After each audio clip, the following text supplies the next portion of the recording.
날의 이의선 시인이 쓴 마음이 무너지는 날이라는 시가 있습니다. 이의선의 하늘 우물이라고 하는 그 시집에 나온 시인데요. 딴엔 잘 견디며 단단한 줄 알았는데 살짝 건드린 말 한마디에 본물이 터지는 듯 눈물이 펑펑 쏟아진다. 어린애가 된 마음으로 금세 입술을 삐죽이며 하루 종일 울었다. 사실 별것도 아닐 수 있는 이야기인데 꼴난 자존심이 무너지니 연약하고 지친 한 마리 낙오된 짐승과 같은 마음. 내 서러움에 겨워 하루 종일 우왕좌왕이었다. 이 교회에서 시험 든 사람도 마찬가지입니다. 아무것도 아닌 것 가지고 꼴에 신앙의 자존심이 상해가지고 시는 계속 이어집니다. 입장을 바꿔 생각하면 바늘끝처럼 예민한 내 마음을 누가 알까. 2년여 혹독하게 아프고 나니 강한 척 명랑한 척 긍정적인 척 웃었지만 나는 아직도 마음도 몸도 회복이 덜 된 혼자였다. 외로웠나 보다. 기대의 어리광을 부리고 싶은 그런 자리에 공허함, 중략하고요 혹이요. 그림을 그리는 화가가 속사람도 그려낼 수 있다면 나는 어떤 모습일까? 불난 도깨비 모습 같겠죠. 따뜻한 물로 샤워를 하며 엉뚱한 오늘 무너진 나를 위로한다. 이게 이제 시입니다. 따뜻한 물로 샤워를 하면서 자신의 마음을 위로한다는 것입니다. 이게 마음이 무너지면 그래요. 오늘 또 여러분 마음이 좀 혹시 무너졌다 생각 빨리 집에 가서 샤워하세요 그냥. 최근 우리 주변에 마음이 무너진 사람들을 많이 보게 되지 않습니까? 이놈의 악플러들 때문에 연예인들이 얼마나 상처. 우리 남진 장로님은 막 그런 거 안 보고 끄떡없이 살아가니까 정말 저도 그런 거 안 봅니다 여러분. 연예인뿐만 아니라 요즘은 코로나로 인하여 마음이 상하고 무너진 분들이 정말 많습니다. 마음이 무너지면 우울증이 와요. 우울증이 심하면 양극성 조울증이 오게 되죠. 그럼 이제 마음이 그냥 이랬다 저랬다가 쿵쾅거리다가 결국 극단적인 행동을 하게 되는 거예요. 저는 우리 중대본에서요 코로나 방역에 정말 애써주신 거 의료진들과 중대본 모든 분들에게 정말 감사하는 마음을 갖고 있습니다. 그러나 코로나의 물리적 방역뿐만 아니라 정신적 심리적 방역도 중요하다는 거, 그런 의미에서 이 종교의 역할 교회 역할이 중요한 거요. 왜냐, 자살을 하는 사람이 코로나로 죽은 사람보다도 엄청나게 많거든요. 그러니까 이게 자살 방지 운동도 해야 된다, 생명 존중 운동도 해야 된다는 겁니다. 왜냐하면 자살하는 사람이 많아요. 요즘 코로나 블루 포비아를 넘어서 코로나 레드, 코로나 블랙 현상이 나타나고 있잖아요. 사람들이 코로나로 인해서 분노하고 좌절하고 절망하고 있다는 것입니다. 그래서 극단적 선택을 하는 거예요. 사람이 마음이 무너지면 부와 병의 권력 다 소용없어요. 이쁘고 뭐 잘생기고 다 소용없는 거예요. 마음이 튼튼해야죠. 그렇게 이쁜 연예인들이 왜 극단적 선택을 해요? 좀 나한테 와서 상담이나 받지. 나한테 좀 누가 여러 번 소개 좀 해주지. 연예인만 그런 것이 아니라 정치인도 그래요. 세상에 대기업의 CEO도 자살을 했고 심지어는 시장과 대통령도 자살을 했잖아요. 그래서 요즘 병원에 가면 의사 선생님이요 이런 말 하는데, 몸 잘 돌보세요, 건강 지키세요, 이런 말보다는요 마음 평안히 가지세요. 마음을 그냥 내려놓으세요. 예. 심지어는 정신과 의사도 이런 얘기를 한다 그런 거 아니겠어요? 모든 걸 좀 내려놓고 마음을 좀 평안하게. 그게 안 돼서 왔는데, 정신과에 그거 안 돼서 왔는데요. 우리 교단에 아주 크고 유명한 교회 담임 목사님이 그 옛날에 말씀을 드렸는데요, 최근에 얘기입니다. 목사님이 스트레스를 너무 많이 받았어요. 특별히 우리 장로님들이 스트레스를 줘가지고. 제발 저한테는 스트레스 주지 마시고. 근데 이게 이제 교인들 중에 의사가 많았지만 좀 모르는 분에게 가야 좀 마음대로 얘기할 수 있지 않겠어요? 그래서 모르는 병원에 갔어요. 정세를 먹고 진단을 한 후에 의사가 내린 진단 결론은 이거였어요. 선생님, 교회 나가 신앙생활하면서 마음을 추스르는 게 어떠실까요? 목사님한테 이런 소리를 하는 거야. 아무튼 우리에게 마음이 얼마나 중요한지 몰라요. 성공도 마음이 튼튼해야 할 수 있습니다. 마음이 튼튼해야 교회 생활도 잘 버틸 수 있어요. 누가 나를 괴롭히고 힘들게 하고 그래도요. 그래서 사람들이 젊을 때 하는 기도가 있습니다. 젊을 때 뭐라고 기도한 줄 아세요? 하나님 내게 능력을 주옵소서. 바울과 같은 모세와 같은 능력을 주옵소서. 그러다가 나이가 먹으면 어떻게 기도한 줄 아세요? 주님 제 마음에 평안을 주옵소서. 저의 삶이 큰일이 없게 도와주시고 순탄한 삶을 허락해 주시기를 바랍니다. 여러분, 저도 옛날에 신학생 시절에 주여 능력을 주옵소서, 불을 주옵소서, 산을 뽑는 능력을 주옵소서, 모세의 능력을 주시고 엘리야의 능력을 도와여 주옵소서. 우리 정권사님 저한테 뭐라고 기도한 줄 아세요? 모세의 능력을 700배 7000배로 도와여 주옵소서. 그러면 저는 돌아버려요. 요즘은 제가 이제 이런 기도를 합니다. 하나님, 이제는 제 마음을 잘 관리하게 하옵소서. 초심을 잃지 않게 하옵소서. 어떤 경우도 제 마음이 무너지지 않게 하시고 제 삶을 붙들어 주셔서 저를 통하여, 우리 교회를 통하여 한국교회 누가 되거나 하나님의 영광에 먹칠하는 일이 없게 도와주시옵소서. 여러분도 그런 기도를 하시기를 바랍니다. 여러분, 지난 철학기도 때 말씀드렸지만 어떤 사람은 어마어마한 능력을 받아서 손수건을 던져도 그냥 병이 나서 버려요. 예? 그냥 휴지를 내가 지금 버려가지고 탁 하면 얼마나 좋겠어요. 미국의 유명한 그 캐데렌 쿨만이라는 사람이 어마어마한 신윤 능력을 가졌던 분인데 나중에 마음관리, 영성관리 잘못해가지고 교만했는지 미쳐버렸어요. 정신병이.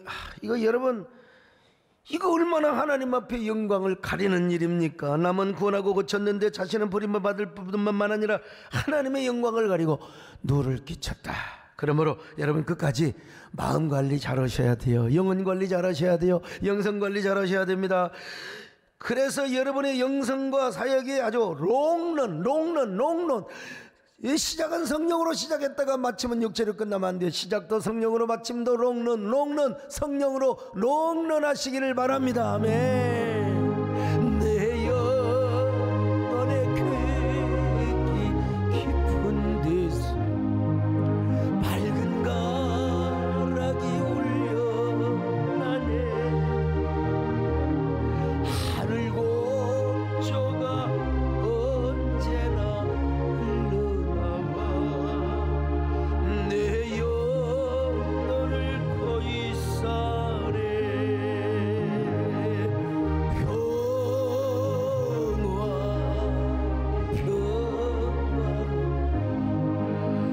하늘에서 내려오네. 그 사랑의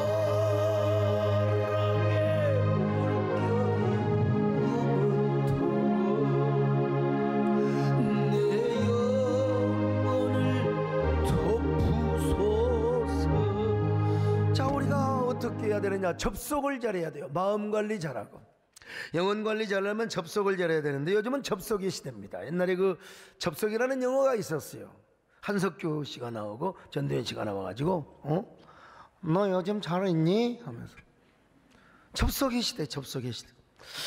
우리가 어떤 곳에 접속을 하느냐에 따라서 마음관리, 영혼관리, 영성관리를 잘하게 되었어요. 여러분의 삶은 지금 어느 곳에 접속이 되어 있습니까? 오늘 유튜브를 통해서, 방송을 통해서 말씀을 듣는 여러분이요, 나는 어디에 접속하며 살아가는가? 첫째로 항상 좋은 곳에 접속을 하며 살아가야 합니다. 좋은 곳에, 좋은 사람, 좋은 정서, 좋은 장소. 전도서 3장 12절로 13절을 보실까요? 시작. 사람들이 사는 동안에 기뻐하며 선을 행하는 것보다 더 나은 것이 없는 줄을 내가 알았고 사람마다 먹고 마시는 것과 수고함으로 낙을 누리는 그것이 하나님의 선물인 줄도 또한 알았도다. 보세요. 사람이 사는 동안에 기뻐하며 선을 행하고 살아가야 되지 않겠습니까? 사람이 살면서 삶의 낙을 누려야 됩니다. 보람, 가치.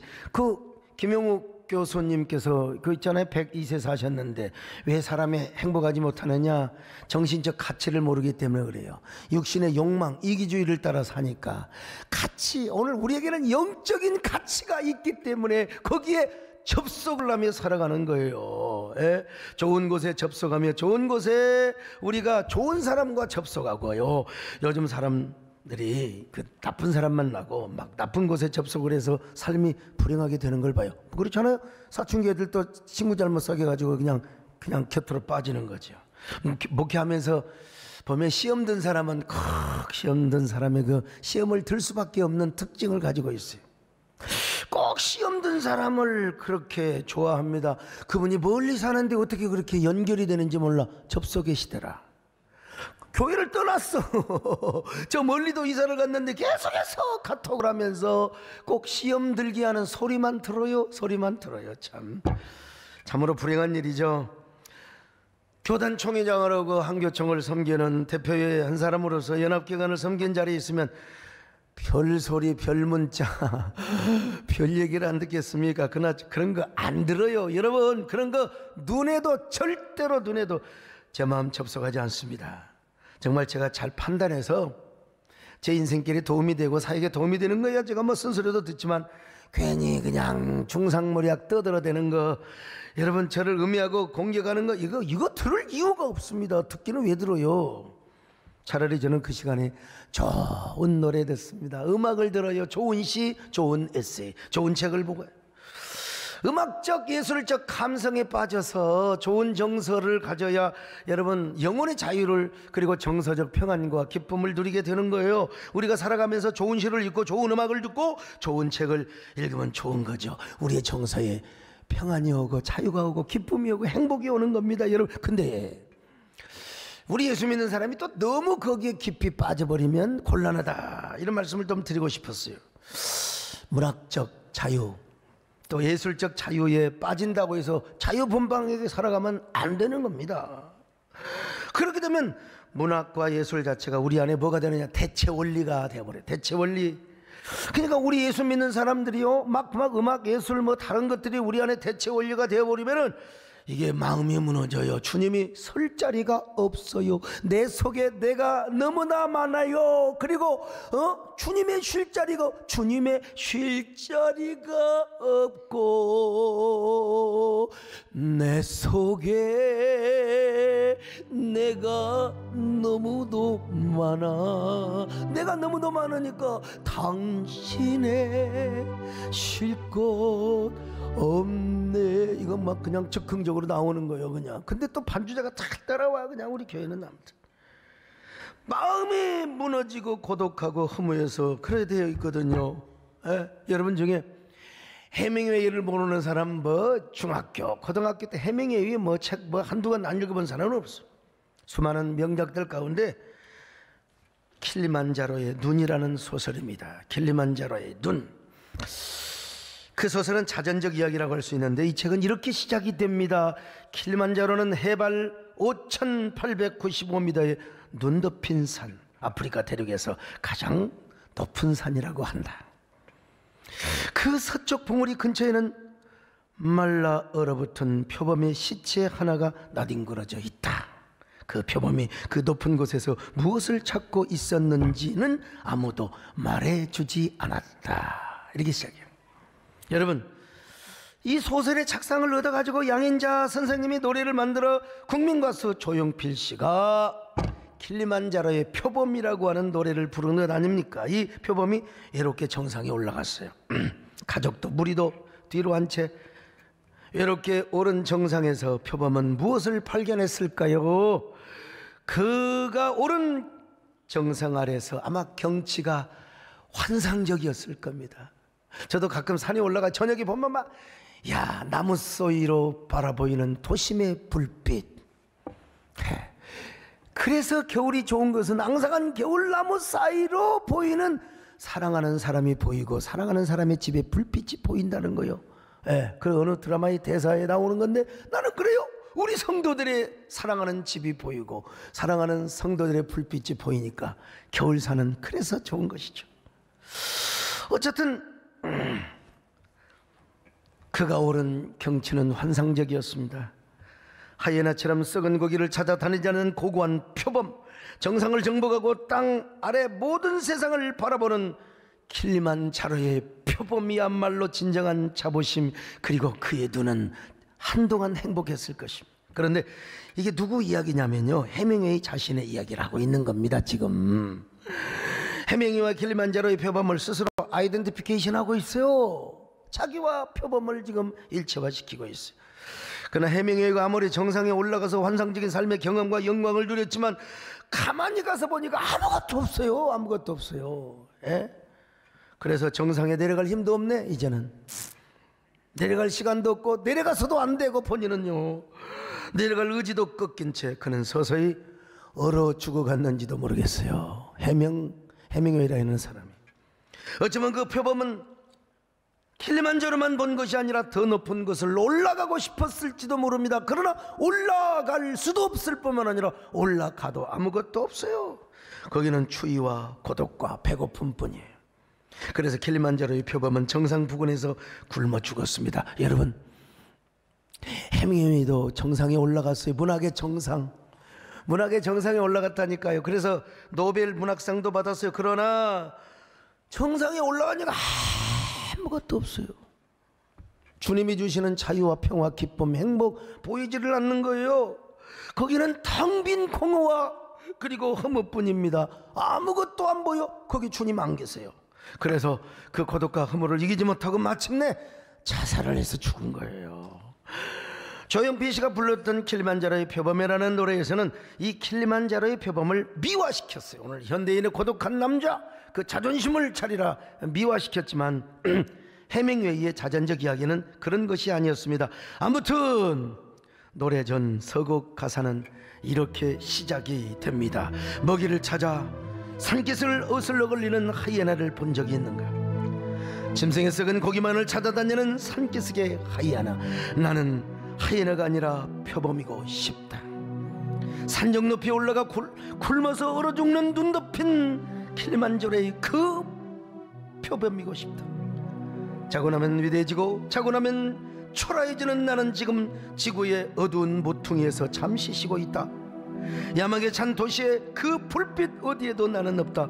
이 큰 도시의 복판에 이렇듯 철저히 혼자 버려진들 무슨 상관이랴. 나보다 더 불행하게 살아간 고라는 사나이도 있었는데. 그러면서 이제 노래가 나와요. 바람처럼 왔다가 이슬처럼 갈 순 없잖아. 내가 산 흔적을 날 남겨둬야지. 한 줄기 연기처럼 가뭇없이 사라져도 빛나는 불꽃처럼 타올라야지. 묻지 마라 왜냐고, 왜 그렇게 높은 곳까지 오르려 애쓰는지 묻지를 마라. 고독한 남자여 불타는 영혼을 아는 이 없으면 너 또 아리야. 아니, 목사님 설교 시간에 또 유행가를 불러요. 이거 지금 예오예요. 우리가 여러분 아무리 정상에 올라가, 아무리 소설가도 올라가서 거기에 주님과 여러분 상관없는 것에 고독과 공허뿐이면 아무것도 아니요. 그냥 얼어서 죽는 거예요. 인생이요. 우리가 살아가면서 이렇게 일상이라는 게 있어요. 그래서 좋은 노래, 좋은 문학, 좋은 예술에 접속하는 건 좋아요. 그렇게 해서 정서적 여유와 평화 그리고 자유도 누려야죠. 그러나 중요한 건 뭐냐? 주님 없이 깊이 빠지면 안 된다는 거예요. 주님과 함께 주님 안에서 자유를 누려야죠. 특별히 우리 그리스도인들이 하나님만을 사랑하고 하나님 우선주의로 살아가야 할 사람이 어떤 음악이나 시나 소설에 너무 깊숙이 빠져버려요. 너무 깊숙이 성경은 안 보여, 주님은 안 보여. 그러면 안 됩니다. 여러분, 좋은 곳에 접속은 하며 살아가야지만 우리 그리스도인에게는 주님이 우리의 삶의 원리가 되고 주인이 되고 왕이 돼야 되거든요. 목적이 돼야 돼요. 그런데 다른 것들이 와서 대체 원리를 하면 주님이 설 자리가 없다니까요. 그러면 우리가 정상적으로 하나님을 섬길 수가 없어요. 마음을 다하고 성품을 다하고 힘을 다하여 우리 하나님을 섬길 수가 없습니다. 물론 우리 남진 장로님 같은 분은 뭐 직업이 가수니까 내 음악 세계 이걸 잃어버리면 안 됩니다. 항상 목욕하면서도 항상 내 음악 세계를 잃어버리고, 어떤 분은 머리가 좋은데 무대에 가가지고 가사가 생각이 안 나가지고 내려와 버렸어요. 그런 일이 없어야 됩니다. 아무튼 우리 장로님은 장로님의 음악 세계에 깊이 들어가야 돼요. 그러면서도 장로님이시니까 또 기도하고 성경 보고 오늘도 예배 안 빠지고 이렇게 오신 거 아닙니까? 하나님을 찾아야지요. 그렇지만 여러분, 우리 장로님 같은 경우는 항상 이게 그냥 뭐 샤워하면서도 그냥 그 뭐야 뭔 노래가 나와야 돼. 막 너 빈자리 채워주고 싶어, 내 인생을 전부 주고 싶어, 이렇게 나와야죠. 그건 직업 가수니까 그렇게 해야지요. 아무튼 그렇다리도 떨고. 그러면서도 성경을 보고 기도하고 하나님과 만나는, 그러니까 세대내 홍보장로님이죠. 근데 이제 저 같은 경우는 일상에서 산을 가면서 잠시 정서적 환기를 시키고 또 정서적 평화와 어떤 여유를 누릴 필요는 있어요. 그런데 여러분, 저거 그래서 시도 쓰고 제가 뭐 좋은 책도 읽고 당연한 거죠. 그러나 그럴지라도 여기 소목사 같은 사람은 너무 깊이 빠지면 안 돼요. 그래서 제가 항상 조절을 하는 겁니다. 조절을 하는 거예요. 세상을 정복하려면 먼저 나 자신을 정복하라고 했잖아요. 그래서 우리가 일상에서 좋은 곳을 접속하는가, 좋은 사람 접속하고 좋은 장소, 좋은 분위기, 좋은 음악, 좋은 시, 얼마나 좋아요. 예. 그런데 이제 요것으로만큼은 끝나면 안 됩니다. 이제 더 좋은 접속을 찾아야 돼요. 그게 뭐냐? 거룩한 영. 이제는 성령님께 접속하며 그분의 지배를 받고 살아가는 것입니다. 전도서 3장 11절을 같이 봅니다. 시작. 하나님이 모든 것을 지으시되 때를 따라 아름답게 하셨고 또 사람들에게는 영원을 사모하는 마음을 주셨느니라. 여러분, 우리 사람들에게 하나님의 영원을 사모하는 마음, 이거 칼빈은 종교의 씨앗이라고 그랬어요. 하나님이 뿌려놓은 종교의 씨앗. 근데 짐승에게는 이런 거 안 줬어요. 근데 짐승은 영원을 사모하지 않아요. 짐승은 이 영혼을 사모하는 마음은 누구에게만 줬느냐? 인간에게만 줬어요. 왜 그런 줄 아세요? 인간에게 영혼이 있어요. 영혼이 영혼을 사모하는 겁니다. 짐승에게는 영혼이 없어요. 목사님, 짐승도 영혼이 있다고 전도서에 말씀하던데 뭘 근거로 하느냐? 전도서 3장 21절 읽어봅니다. 시작. 인생들의 혼은 위로 올라가고 짐승의 혼은 아래 곧 땅으로 내려가는 줄을 누가 알랴. 자, 여기 보면은 인간의 혼은 하늘로 올라가고 짐승의 혼은 땅으로 내려간다. 이거 번역을 좀 잘해야 돼요. 여기 루아어로 기록된, 루아어는요 호흡이나 생명, 바람, 뭐 생명의 어떤 본질을 이야기하는 거죠. 근데 이게 인간으로 쓰여지면은 히브리어에서 영혼이 되고, 그리고 짐승에다가 갖다가 붙이면은 그냥 생명입니다. 하나의 네페시가 되는 거예요. 아무튼 짐승은 영혼을 사모할 수가 없습니다. 왜? 영혼이 없으니까요. 짐승에게 무슨 종교가 있던가요? 짐승에게 무슨 신앙이 있어요? 짐승이 예배 드립니까? 가정 예배 드릴 때 같이 아무리 사랑해도요, 애완용 개, 배장로님, 애완용 개를 정권사님이고 잡아 어디 버리라고 하니까 시험이 들 뻔했다니까. 얼마나 사랑하다 어려울 때 우리 권사님 안 반겨줘도 개가 반겨줬다고. 반겨주기는 해도 걔가 가정예배 드릴 때 와가지고 막 볼에 그는 강림하사 예수 사랑, 그런 개는요 없습니다. 그런 개는 잘못하면 잡아먹어야 돼요. 큰일 나요. 개는 그런 거 없어요. 근데 개는 꼭 가면요, 신방 가면 막 짖어요, 이상하게. 여전사님이나 부목사님 보고는 안 짖는데 왜 나를 보고 짖냔 말이야. 왜? 짖지 마라. 왜 짖지 마라. 하도 막 저를 보고 왕 그러면 이놈의 새끼 북신탕, 그러면 꼬리를 내려요. 개는요 영혼이 없습니다. 영혼이 없는데 또 요즘 개장례식 해준다고 뭐 개장례를 개 화장을 해가지고 막 며칠 후 이건 성경적이 아닙니다. 개는 죽어서 천국에서 만날 수가 없어. 개는 그냥 묻으면 끝나는 거예요. 사랑의 정 때문에 그냥 묻어주는 거죠. 우리 인간에게만 영혼이 있단 말이죠. 그 영혼이 영혼을 삼하고 종교성을 갖게 되는 겁니다. 그래서 우리는 깊은 종교성을 가지고 영혼의 참 주인이신 성령님과 접속을 하게 되는 것입니다. 얼마나 아름다운 삶이에요. 미당 서정주 선생님이 계세요. 우리 고등학교 때 다 이 서정주에 대해서 모르는 사람 하나도 없죠. 정말 훌륭한 시인입니다. 요즘 와서 친일파로 분류가 되어서 참 가슴이 아픈, 너무 유약해. 이분이 아주 예술성과 문학성은 너무너무 깊은데 저처럼 그런 것도 깊으면서 막 그냥 와 어쩔래 죽여라 이럴 수 있어야 되는데 이 어른은 너무나 유약해요. 아주 그냥 순에 빠진 사람이에요. 그래서 뭐 어쩔 수 없이 시키는 대로. 그러나 제자리에 또 그러면 됩니까? 아이고 우리가 잘못해서 잘못 모셔서 그랬다고 제자들이 그래야지 그냥 스승을 또 버리는 이 사이도 그러면 안 되는 거지. 근데 그분이요 무슨 꽃으로 문지르는 가슴이기에 나는 이리도 살고 싶은가, 이 책이 있어요. 이 제목이 너무나 좋아서 빨리 봤더니 그 시에 이런 구절이 나와요. 아주 할 수 없이 되면은 고향을 생각한다. 이제는 다시 돌아올 수 없는 옛날의 모습들, 안개와 같이 쓰러지는 것들의 형상을 불러일으키는 것이다. 귓가에 와서 아스라이 속삭이고는 스쳐가는 소리들, 먼 유명에서처럼 그 소리는 들려오는 것이다. 그 소리는 들려오는 것이다. 한마디로 한마디도 그 뜻을 알 수 없다. 좀 시가 좀 난해한 것 같이 보이죠. 다만 느끼는 건 너희들의 숨소리, 소녀여. 어디에서들 안재하는지 너희들의 호흡의 훈짐으로써 다시금 돌아오는 내 청춘을 느낄 따름인 것이다.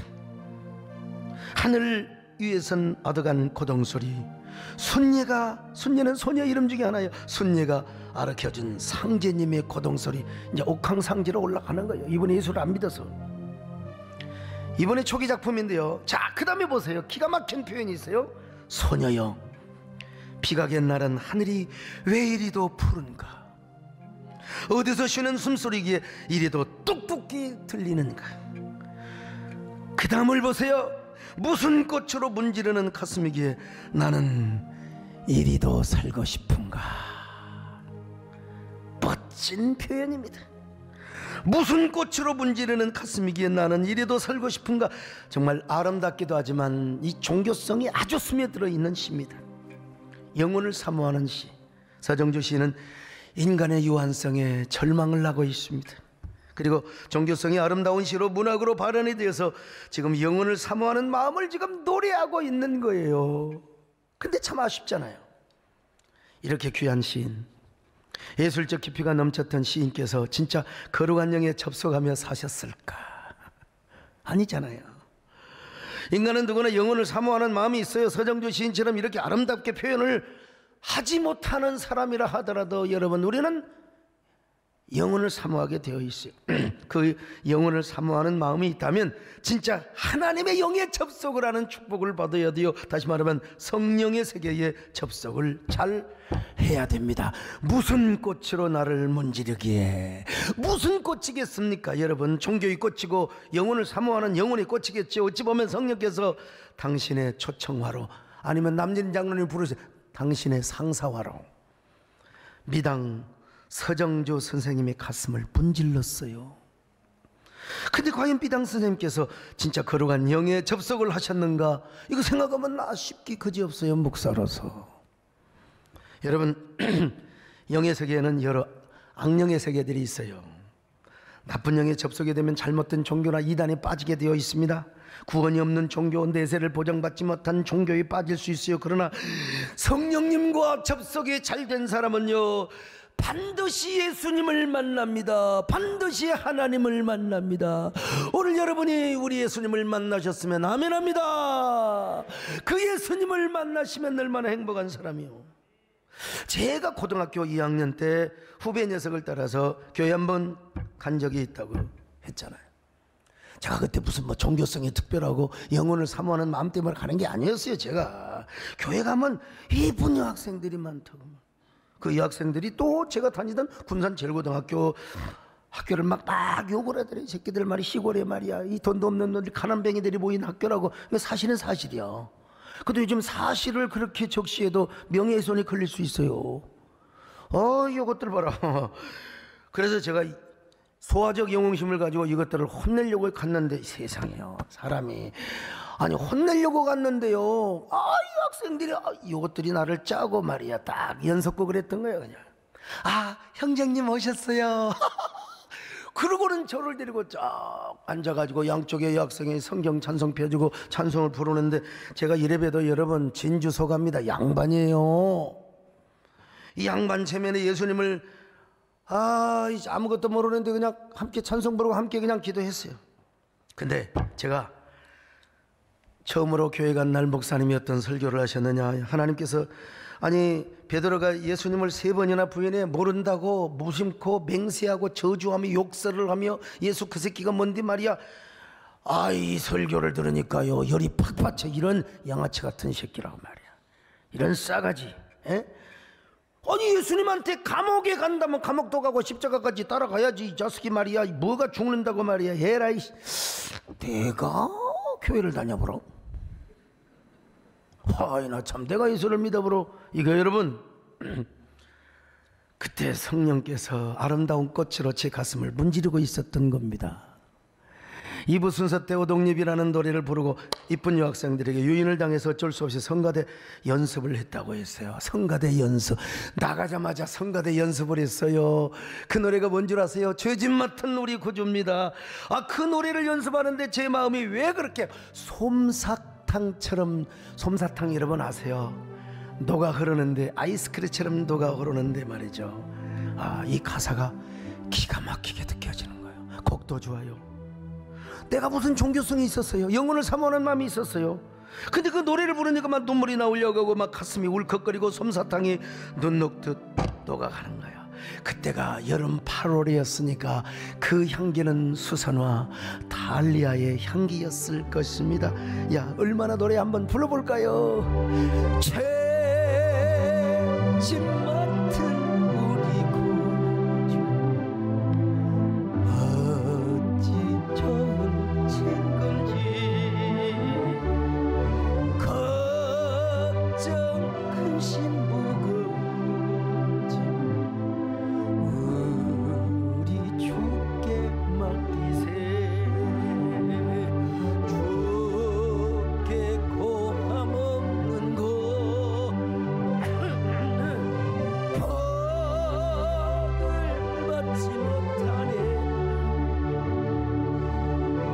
사람들이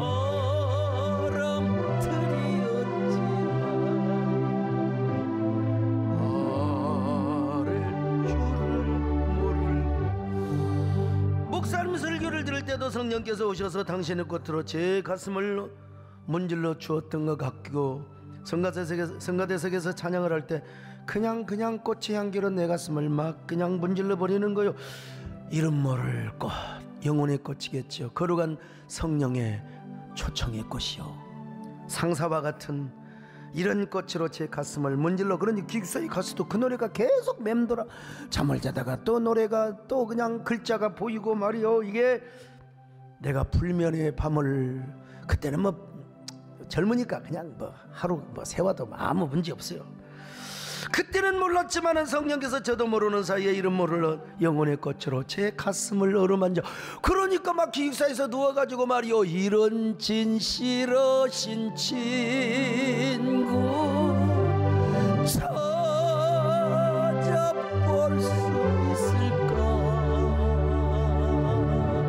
우리 걱정 마시오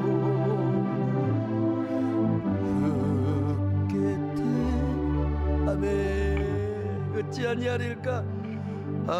그러니까 제가 그때 이제 이런 시를 썼어야 돼요. 내가 이게 사실은 이 서정주 시인의 이 시를 내가 알았다면 내가 이제 이렇게 썼어야 됩니다. 좀 표절 냄새가 나죠. 당연히. 소녀여, 이 밤은 왜 이리 하늘의 별들이 푸르도록 빛나는가. 어디서 쉬는 숨소리기에 그 숨소리가 이리도 아름답게 들리는가. 그 아름다운 숨소리가 나의 심장을 이토록 설레이게 한단 말인가. 도대체 무슨 꽃으로 나의 가슴을 문지르고 있기에 이토록 오늘 밤 교회를 가고 싶어하는 마음이 생기는가. 여러분, 그때 아마 보나마나 성령께서 저한테 이렇게 시그널을 줬을 거 내가 그때는 몰랐지만은, 야 소강세가 너 딱 걸렸어. 너 나한테 걸렸어 이놈아. 너 이제 어쩔 수 없이 예수님이 돼야 돼. 너 어쩔 수 없이 하나님의 종이 돼야 돼. 야, 너 어쩔 수 없이 앞으로 목사가 돼야 돼. 지금 거룩한 나의 영의 꽃으로 너의 가슴을 내가 문지르고 있거든. 너 딱 걸렸어. 그렇게 자는 둥 마는 둥 저는 다음날 주일에 교회 가서 이제 대예배 성가대에 딱 섰습니다. 제가 얼마나 잘했겠습니까? 막 고개를 뻣뻣이 들고 이런 진실하신 친구 찾아볼 수 있을까? 불렀겠죠. 그니까 막 얼마나 교인들이 칭찬을 했는지 막 그냥 칭찬 한 뱃돼지도 막 그냥 저 소나무에 올라가 불잖아. 그냥 아이고 학생 왜 이렇게 노래도 잘하고 박자 음정 표정 관리 입모양이 너무 예쁘대. 그리고 또 하나 한 말이 있어요. 한마디를 더 붙이면 어쩌면 그렇게 학생은 잘생겼어. 이건 뻥입니다. 이거 믿지 마세요. 그건 내가 한번 해본 소리요. 그렇게 자는 둥 마는 둥 저는 다음날 주일 교회에 가서 성가대를 했다는 사실을 이 기가 막힌 내 인생의 역사에 말이에요. 그래 저는 그 칭찬을 받고 내가 다음 주일에 안 나올 수가 있나. 나를 알아주고 칭찬을 해주는데 안 나오면 나도 양아치지요. 다음날 교회 갔어. 그리고 고3 때도 한 번도 안 빠졌어. 기숙사의 사감쌤의 레슬링 선수 출신인데 야구방 명예를 딱 들고 교회 못 가겠다가 아침부터 새벽부터 지키고 있어요. 나는 기숙사에서 뛰어내렸습니다. 뛰는 놈이 나는 놈 있다가 그거 여러분 그 저 톱밥 날려 피우려고 했는데 거기서 뛰어내려갖고 교회 가버렸어요. 그냥. 그 순간부터 저는 지금까지 항상 성령님께 접속하는 삶을 살았습니다.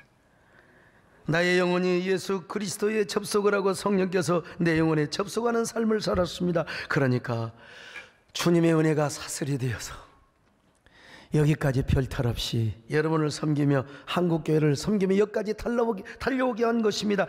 오늘 여러분 어떤 사람이세요? 무엇에 접속하며 살아가고 있습니다? 돈입니까? 여러분 눈에 돈만 보여요? 명예입니까? 권력입니까? 세상 쾌락입니까? 요즘은 어디 가서 세상 쾌락할 수가 없어요. 코로나 때문에 걸려버리면 인정 못한데 뭐. 코로나를 통해서 인류를 겸손하게 하고 교회는 원형교회로 돌아가 신앙의 본질을 잡으라고 하나님이 시그널을 주셨는데 여러분 어디에 접속하며 살아가고 있어요? 정말 언제나 영적인 생각만 하고 살아갑니까? 언제나 그리스도를 바라보며 살아갑니까?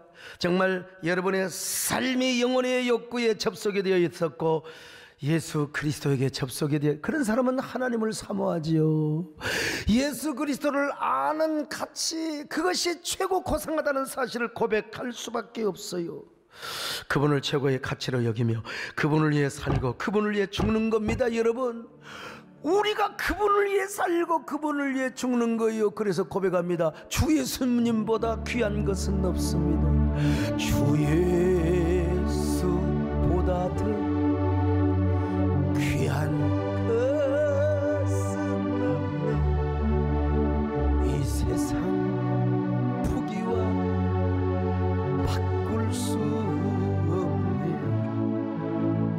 영축을 내 대신 돌아가신 그 놀라운 사랑 잊지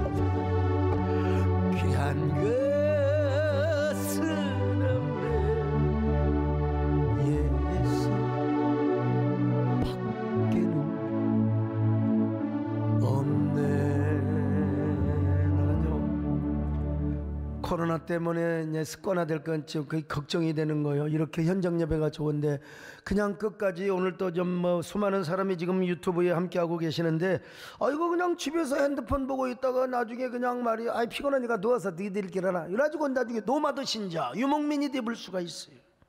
여러분 코로나 상황 속에서 여러분의 삶을 하나님의 영에 접속하시기를 바랍니다. 주 예수 그리스도를 만나시기를 바랍니다. 하나님께 접속하세요. 여러분은 그럴 때 영혼을 차지하는 겁니다. 코로나도 두렵지 않아요. 물론 무식하게 두렵지 않는 것이 아니라 우리는 신앙적으로 두렵지 않습니다. 불안하지 않습니다. 죽음 앞에도 불안하지 않습니다. 우리는 진정한 영원한 영생의 세계 천국을 소유하였기 때문입니다. 여러분 마음속에 하나님의 나라가 임하시기를 바랍니다. 세 번째 마지막으로 이제 하나님이 주신 사명에 접속하는 삶을 사는 거예요. 전도서 3장 14절입니다. 시작. 하나님이 이같이 행하심은 사람들이 그의 앞에서 경외하게 하려 하심인 줄을 내가 알았도다. 전도서 12장 13절은 결론의 말씀입니다. 같이 봅니다. 시작. 일의 결국을 다 들었으니 하나님을 경외하고 그의 명령들을 지킬지어다. 이것이 모든 사람의 본분이니라. 우리의 본분이 뭐예요? 하나님을 경외하고. 일의 결국을 다 들어서 인생은 허무하다는 겁니다. 킬리만자로의 표범처럼 해밍웨이처럼 정상에 올라가도 아무것도 없어. 주님 없으면 그거는 완전히, 그러니까 굶어 죽는 거죠. 자살해 죽는 거죠. 정상에 올라가도 주님하고 접선이 되고 주님하고 접속이 돼야죠. 주님과 함께 올라가야죠. 우리의 삶의 목적 본분은 바로 하나님을 경외하는 것이라고 해서 그 명령에 순종하는 거요. 이런 사람에게 하나님이 딱 미션을 주는 거요. 뭐요? 사명을 주는 겁니다. 사명 위에 살고 사명 위에 죽고. 그런 말 있잖아요. 21세기 부자는 얼마나 많이 소유했느냐가 아니라 얼마나 좋은 곳에 접속을 했느냐가 관건이래요. 그래서 제레미 리프킨이라는 사람이 접속의 시대라는 책을 써서 이게 우리나라 말로는 소유의 종말이라고 번역이 되어 있는데 원래는 접속의 시대입니다. 요즘 여러분 접속의 시대입니다. 접촉을 넘어 얼마나 좋은 것들에 접속을 했느냐가 중요하다는 거예요. 얼마나 많이 가진 것보다도 또한 소유의 시대가 지나가고 접속의 시대가 오고 있다는 것입니다. 그런 의미에서 우리는 영원 세계에 접속하고 그 세계의 주인이시는 하나님과 접속하며 사명을 따라 살아가는 것이 우리 그리스도인이 가장 행복하게 여기는 길이요. 믿어지면 아멘합니다. 할렐루야. 아니, 우리는 하나님의 절대 주권을 믿고 모든 영광을 하나님께 돌리며 하나님의 주신 사명의 삶을 살아가는, 이게 뭐요? 개혁신앙과 개혁신학의 삶인 것입니다. 모든 주권, 모든 영광 다 절대 주권하에서 하나님을 기쁘시게 하고 하나님의 영광을 위해서 살아가는 거예요. 그럴 때 우리는 하나님을 경외하고 그분이 주신 사명과 접속하며 사명의 길을 가는 거요. 사명이 우리의 생명입니다. 사명이 우리의 눈물입니다. 할렐루야. 사명이 생명이기에 사명이 눈물이기에 힘들고 어려워도 사명의 길을 걸어가리라. 이런 킬리만자로의 표범은 절대로 얼어 죽지 않습니다. 해명회가 이걸 알았으면 왜 자살을 해요? 법의학에서 모든 접촉은 흔적을 남긴대요. 그래서 범죄 수사를 하는 분들은 무조건 지문을 비롯하여 흔적, 머리카락 하나 있나, 뭐 아무튼 사람 죽여서 피 흘렸는데 다 씻어도 소용없어요. 약 뿌리고 착하면 그냥 쫙 나오는 거예요. 그 사람의 유전 다 인자가 나오는 거예요. 여러분 혹시라도 누구 죽이려고 했던 사람 절대로 생각하지 마세요. 마음으로라도 미워하지 마세요. 흔적을 남겨요. 도둑놈도 흔적을 남기고 반드시 여러분 이 사명이 없는 사람 지금은 좋은 흔적을 남깁니다. 여러분 흔적을 남겨요. 나는요 이걸 우리 사명자들에게 적용을 하고 싶습니다.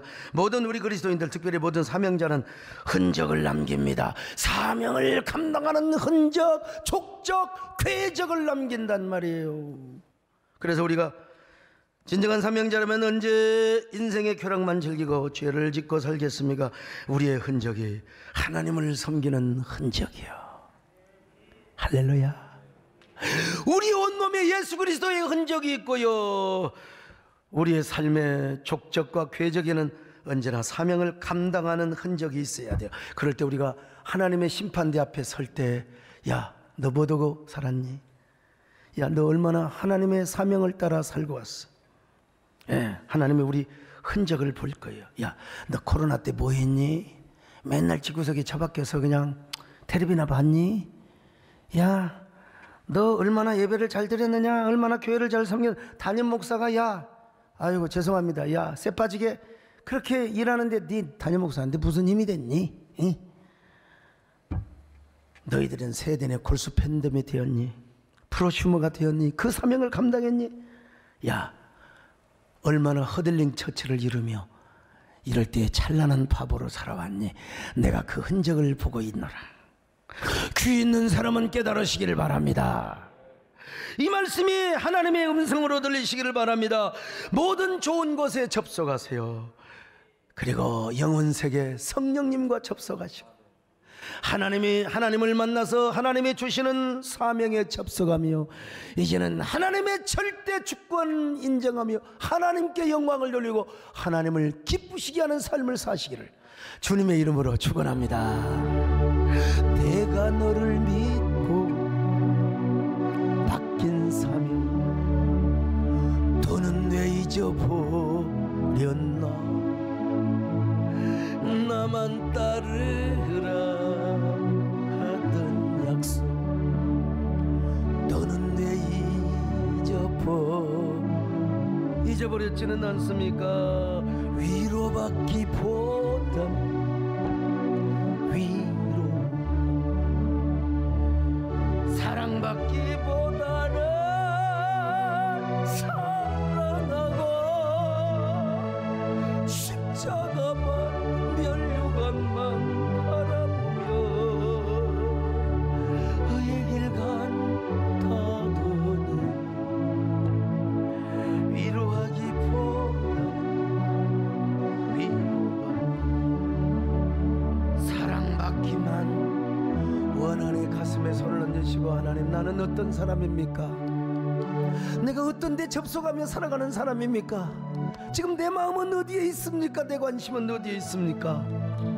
코로나를 통해서 나에게 주시는 시그널을 지금 바라보고 있습니까? 아닙니까? 주님, 이제 일상에서는 좋은 것이지만 항상 영혼에 항상 성령님의 항상 하나님께 접속하며 살아가게 하여 주옵시고 내 관심이 오로지 하나님께 있게 하여 주옵소서. 그리고 우리의 삶의 흔적이 언제나 사명의 흔적만 남길 수 있도록 사명과 접속하며 살아가게 하여 주옵소서. 함께 여러분 한 1분 동안 묵상하며 간절히 기도합니다. 아멘.